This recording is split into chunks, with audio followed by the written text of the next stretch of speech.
Hi, I'm Stephanie. I'm the veterinarian here at the Dickerson Park Zoo. You probably don't realize that since I look like I'm 13, but I am actually a doctor. I often get asked what's my favorite part of my job, and people always expect it to be the animals, and certainly that's why I got into it. But my favorite part of working at the Dickerson Park Zoo is truly the people. The people here are amazing, the keepers are amazing, and I am blessed to have worked with a really great female staff where I have two veterinary technicians that really have my back, and nothing that I accomplished could be done without my team. Yeah, so my name is Cassie Denny. I became a vet tech. I graduated from veterinary technology school from Murray State, where I got my 4-year degree in Bachelor's of Science in 2021. And then I took my veterinary boards and I became licensed in the state of Missouri a couple of years ago. So. Do you work on every sort of animal, or are you more specifically trained for a specific species? Yeah, so we actually do all of the animals here, everything from as small as a frog to the elephants. All of them receive veterinary care if they need it. So I have been trained here to work on all sorts of species.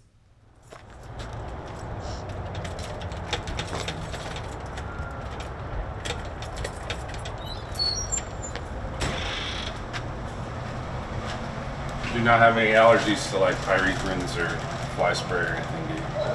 Okay. I have to ask because our vet does. Usually it's our female red river hog. She is one of them. Extremely vocal. And usually you'll start hearing blood curdling screams from her wanting her food.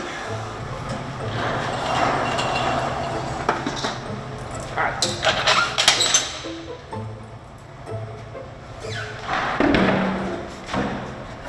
This is Congo.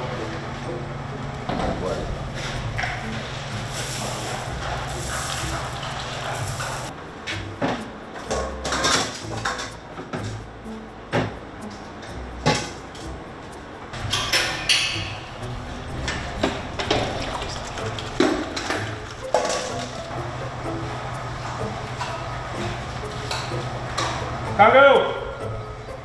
Congo! Come on, Congo.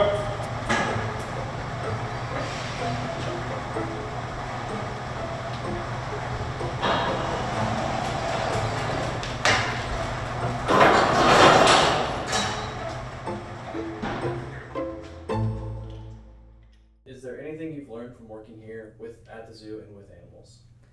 When working with animals, especially in a zoo setting, you have to have a lot of patience. We work on their time. We can't always force them to do what we wish or treat them as quickly or as often as we would like to be able to. So definitely working here has taught me a lot of patience. So you just press that play button, and the main thing, so see how when it's angled it turns red? It needs to be parallel with the floor. Okay. And then it will tell you if you're too near or too far. So we did a eye recheck on a tortoise. He has cataracts in his eyes. The keepers are actually treat him daily with eye drops. And so we were just checking to make sure that those cataracts weren't progressing and causing other eye issues like glaucoma, which could be really painful. So we were double checking his eye pressures, which is a similar test to the puff of air test that you may get at your optometrist. Oh, you blinked. So when I came to the Dickerson Park Zoo 3 years ago, I worked with my technicians and we developed a wish list of things that we would like to have. With the support of management, the Friends of the Zoo Board, and generous donors, we were able to make those things happen. Overall, it has led to great improvements in the care that we offer our animals and really has streamlined our care as well. Some of those things also benefit the safety of our personnel. For instance, our necropsy table, we upgraded to a necropsy table that is on hydraulics. So we can raise and lower it if we have a really heavy animal. Our keepers don't have to lift it like they used to. Things that have benefited the animals greatly, we got a new radiology system which allows us to better detect lesions. We got a new ultrasound, which is beautiful. We have an anesthesia machine that is on wheels. Here is Dolly Carton. She is our portable anesthesia machine, so this makes it a lot easier for us to take her out to the field. Obviously, not all animals can fit through this door and fit on this table. So we do have to, unfortunately, you know, haul all of our equipment down to exhibits from time to time. So this has just been a huge addition to our team and makes it a lot easier for us to sedate these animals safely. And then we also recently got a cold laser. A cold laser basically can treat all sorts of things. We use it a lot for like post-surgical sites. We use it for wounds.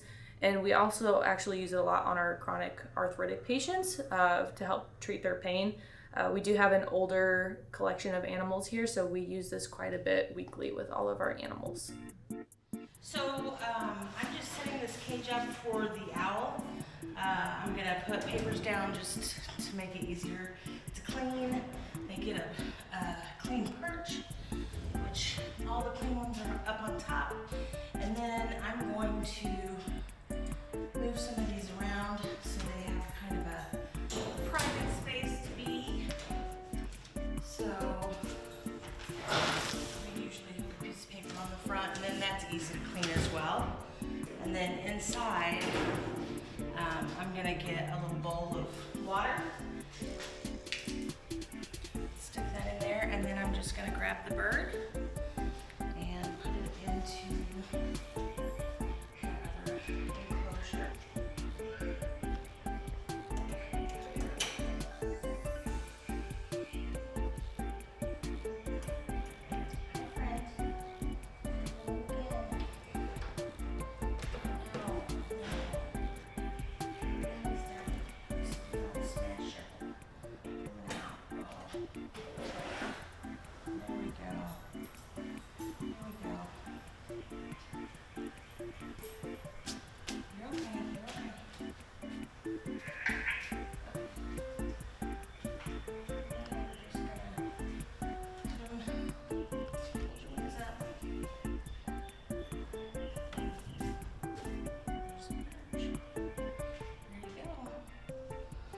Buddy, we're gonna let you chill out for a little bit.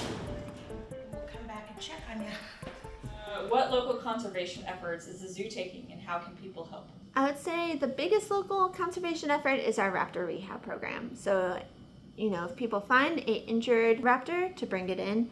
However, if you find a baby fledgling that is just sitting there, that seems to have fallen from its nest, just leave it and we'll get back to its nest.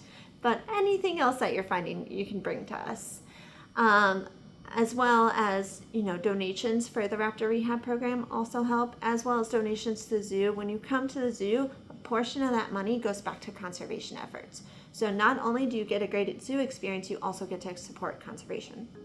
I'm doing a very quick physical exam on them, just make sure they have no health issues. They get vaccinated for rabies and tetanus, and then we are giving them some anti-parasites so they're getting dewormed. We are drawing blood to check the health of the rabies and neighborhood diseases. So we're doing all of that on all these guys, and we have them in hand for 2-3 minutes. So it's a pretty quick try to get organized chaos.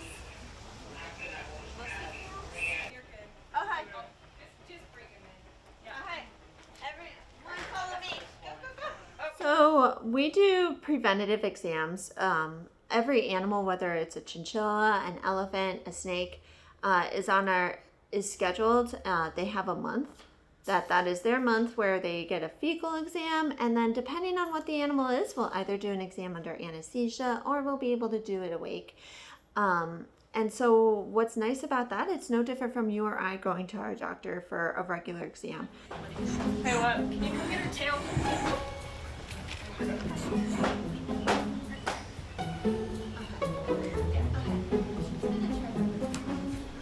just gonna come back and feel her legs. Okay, perfect. That was perfect. All right, you guys want to get this around? So just keep your fingers out way, coming from the side. Yummy.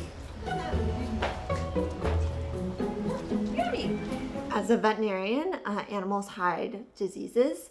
They hide their illnesses. That's just, you know, a lot of our species are prey species. So they're not supposed to show illness because then a predator will get them.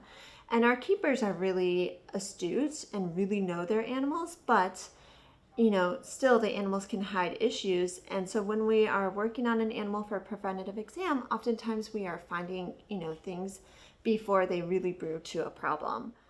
Let's stand back, guys. Stand back this way.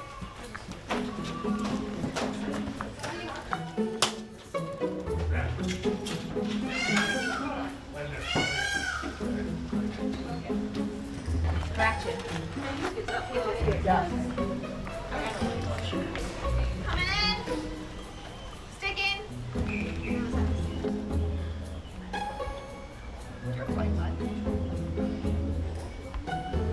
Alright guys, we're done. You guys just want to back up to this corner? I got Sheila. I got That's right. not that way. Not that way. Other way. Goodbye.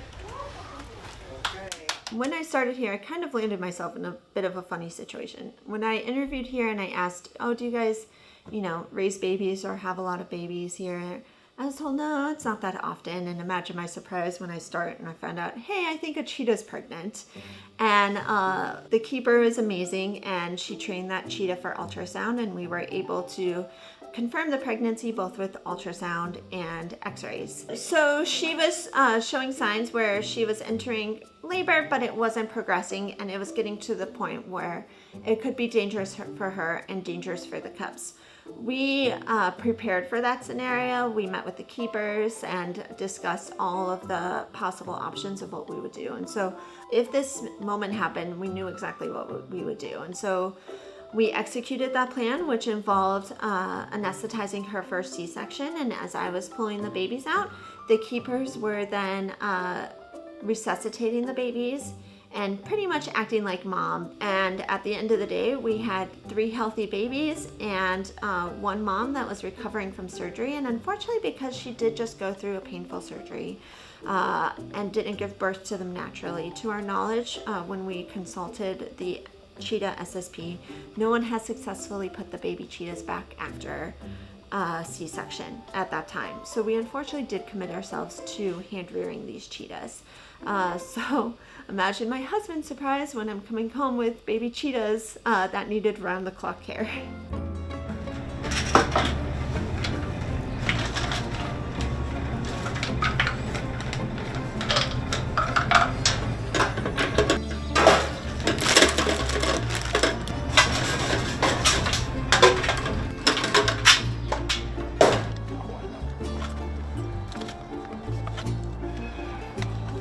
So again, this is one of our hand-raised ones that her mom had to have a C-section. Her and her 2 brothers had to be hand-raised because you can't put them back together once they have it. It's not really safe to put them back. Just a scaly spot, I don't know. She rubbed it on something, licked it or something. It's just a ointment that they put on them just to kind of keep antibacterial type treatment. Ooh, that stinks. What sort of precautions do you take while working with these animals? So it does heavily depend on what you're working with. Obviously, a lot of these animals can be very dangerous, so safety is a major concern with working with any of these guys. So we make sure that we have proper drugs with us, emergency drugs, safety drugs for even us as well, with handling a lot of the potential hazardous drugs that we have here, and as well as, just making sure proximity between the animals, and we are limited in what we can do for them because of how dangerous they are. If you guys can imagine, she's doing this with a dangerous animal out or in a stressful situation where you have to anesthetize an animal, and how fluid she is at it compared to us who's not used to it on a daily basis. That's why we like staff to be around. Alright, so your dart, these guys, you have your pressure chamber and your drug chamber. So whenever you grab a dart, because we do clean these, you want to make sure that that plunger for your drug chamber is moving back and forth really nicely. So you push air, make sure that it pops up just like that. You'll want to relieve the pressure and then push it back and do that a couple times. Make sure that it moves good. Once it does that, I usually do my needle next. I mainly for the keepers just want to make sure you guys feel comfortable helping April or Cassie prep darts, because like most likely they would be shooting in an escape situation, but they would need help prepping the next dart. And then if you want to, you guys can go ahead and practice shooting face with it up to your eye. There's no recoil. No recoil. Okay. I was like taught not to. Yes, this is not like a gun. It has no I know. recoil. I promise you, I've held this up to my face a million times. So hold it right up to your face, and then I use my other hand for balance. Okay. And then look straight down the barrel. Yeah, so this is not like a real gun at all. No recoil. Yeah. So could have gone higher. That's okay. That's okay. Go higher on your charge. Okay.